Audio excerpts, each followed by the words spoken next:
Bezat Hashem, la Gemara de Chok Israël, c'est aujourd'hui, Pesachim, la page 50b.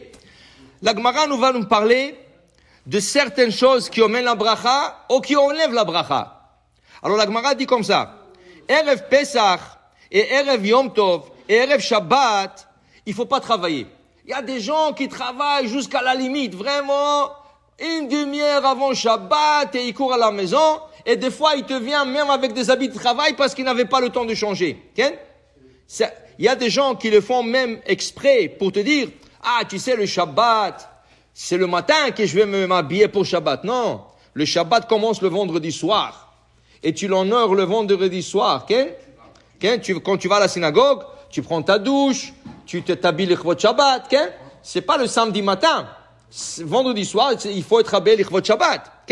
Alors maintenant, il dit ici, tu peux pas travailler non plus jusqu'à la limite de Shabbat.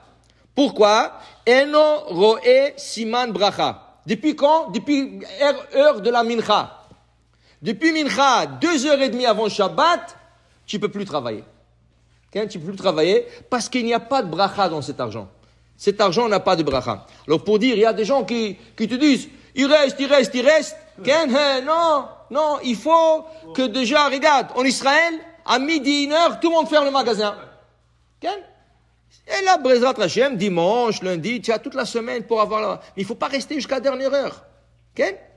Même les bakeries, il faut pas... Bon, ils rendent service à tout le monde parce qu'il y a toujours des gens qui sont pressés, mais il n'y a pas de bracha dans cet argent. La Gemara, elle continue et il nous dit comme ça, Ma'ot, il y a des choses qui n'ont pas de bracha. Tanu Rabbanan, Arba prutot en baem bracha. Il y a 4 pièces d'argent, ça veut dire de l'argent que tu gagnes, qu'il n'y a pas de bracha. Quelles sont ces pièces d'argent? Ou cet argent? Il dit ici, Sachar Kotvin. L'argent qui encaisse le sofer. Le sofer, il n'a pas de bracha avec son argent. Oui, il fait de l'argent, mais il n'a pas de bracha, il le perd. Il le gaspille, il a toujours besoin d'argent. Il a toujours, celui qui a écrit les livres de Torah, des mezuzot, il a toujours besoin de l'argent. Il fait beaucoup d'argent. Dis-moi, la mezuzah, ça coûte pas $2. Le Sefer Torah, c'est 20 000, 30 000, 40 000, 50 000 $. Il n'y a pas d'argent. Il n'y a pas de bracha dans cet argent. Et après, on va voir pourquoi. Après, Sachar Meturgemanim. Les traducteurs de la Torah. Ça veut dire que Shabbat, ils avaient l'habitude, à Babylone, d'avoir celui qui lisait Baal Koré. Mais c'est pas tout le monde qui comprenait l'hébreu. Donc, il y avait un traducteur. Il faisait verset. Vaidaber Adonai Moshe Lemor. Umalil. Amonai el Moshe le Memar. Il traduisait en araméen. C'est sûr que c'est payant. Mais cette personne qui traduit la Torah Shabbat, il n'a pas de bracha. Parce qu'il travaille Shabbat. Après, il te dit, Schar Yetomim, des tuteurs. Il y a des orphelins, et lui, il les a pris en charge de s'occuper de leurs biens. Le papa, il a laissé beaucoup de biens matériels, alors lui, il gère. Il gère l'argent, il gère le champ, il gère Alors, il n'y a pas de bracha dans ça. Et après ça, Ma'ot, Abaot, Memedinat Hayam, de l'argent qui vient d'outre-mer. On va expliquer. La Gemara va expliquer ce que c'est. Alors, la Gemara commence à expliquer. Il dit ici, Schar Kotvim, Maïtama. Pourquoi il s'offert, il n'a pas de bracha dans cet argent? Pourquoi il n'a pas de bracha? Il nous rend service.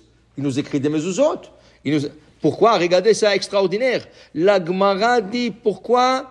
Amar Rabbi Yoshua ben Levi, Esrim ve'arba'a ta'aniyot yashvu anshe knesset hagedola. 24 jeunes ont fait la grande assemblée, le rabbin de la grande assemblée, al kotve sfarim tefilim uzuzot shelo itashru, qui s'enrichissent pas. Tu sais pourquoi? Si un sofer devient riche, il va dire, je vais écrire une mezuzah une fois par 6 mois. Il a de l'argent, il peut voyager, il peut faire tout faire. Ils ont fait une prière, le Haché Starisdola, ils ont fait des prières que le sofer n'ont pas de bracha dans leur argent. Et ils ont toujours besoin de l'argent. Comme ça, ils écrivent beaucoup de mezuzot, beaucoup de Sefer Torah, et il manquera jamais ni Sefer Torah, ni mezuzah et tout ça. Parce que s'ils vont avoir de l'argent, ils vont pas écrire. Alors c'est un Sheikh Nestagedola qui ont prié sur eux, qui aura pas de bracha. Ils vont faire de l'argent, mais ils vont avoir toujours besoin. Ils vont avoir toujours besoin. Après, il te dit ici, Ma'ot, Ayetomim, de l'argent des orphelins. Pourquoi? Un tuteur, un manager des orphelins. Pourquoi? Parce que, il dit la Gemara, des lav bnei mechila ninhu. Parce que si il fait quelque chose et eux, ils sont pas contents, c'est des orphelins, c'est des petits, ils ne peuvent pas lui donner mechila. Je vais vous expliquer.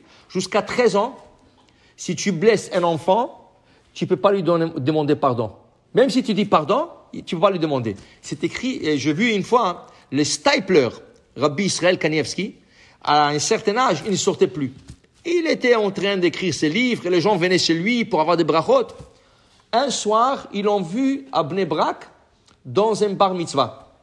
Quand il est rentré, le parent et tout le monde, ils se sont levés. Waouh, qu'est-ce qu'il fait là? Mais les parents ne l'ont pas invité. Il s'est adressé au petit de la bar mitzvah. Il dit, est-ce que je peux te parler dehors? Ils sont sortis dehors. Le Rav lui a parlé 2-3 minutes et le Rav est parti. Quand le petit est rentré, tout le monde, qu'est-ce qu'il t'a dit le Rav? Quel srout tu avais que ce Rav est venu dans ta bar mitzvah? Alors il a raconté à tout le monde que quand il avait 8 ans, il y avait des enfants qui faisaient du bruit à la synagogue et le Rav pensait que c'est lui. Alors il lui a dit, tais-toi, mets-toi à ta place à côté de ton père et tout ça. Et c'était pas lui. Après, le Rav, il a réalisé, c'est pas lui. Imaginez-vous, le Rav lui a pas demandé pardon parce que Katan lave ben Mechila. Il peut pas te dire Mechila parce qu'il n'est pas encore adulte. Le Rav a attendu jusqu'à sa bar mitzvah. Et regardez, il a trouvé où était sa bar mitzvah pour venir lui demander pardon le jour de sa bar mitzvah. Tu comprends? Alors, quelqu'un qui s'occupe de l'argent des orphelins, pourquoi il n'a pas de bracha? Parce que s'il le blesse au petit, il lui pardonne pas. Alors, il n'y a pas de bracha dans ça. Ok? Après, il te dit ici, et Sechar Metur Gemanim, le Metur Geman, c'est lui qui fait le discours aussi, parce que c'est Shabbat. Il prend de l'argent. Quand le discours se fait, quand la Torah se lit, c'est Shabbat.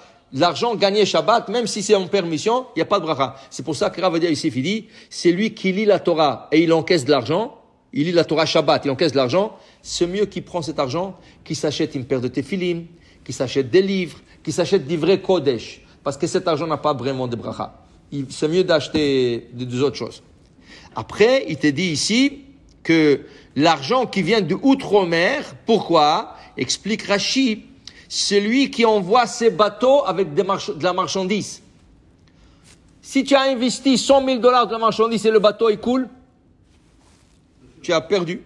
Okay? Aujourd'hui, peut-être qu'il y a des assurances, mais c'est pas sûr. Okay? Alors, il te dit que de l'argent qui vient d'outre-mer, ça veut dire que tu gagnes outre-mer, et si tu envoies de l'argent, et de marchandises, et le gars, il te dit $100,000. Il dit, tu m'as envoyé une marchandise défectueuse. Combien de fois c'est arrivé? Et des compagnies qui te disent, ok, garde-le. Ils peuvent rien faire, parce que ça va leur coûter plus cher de le ramener.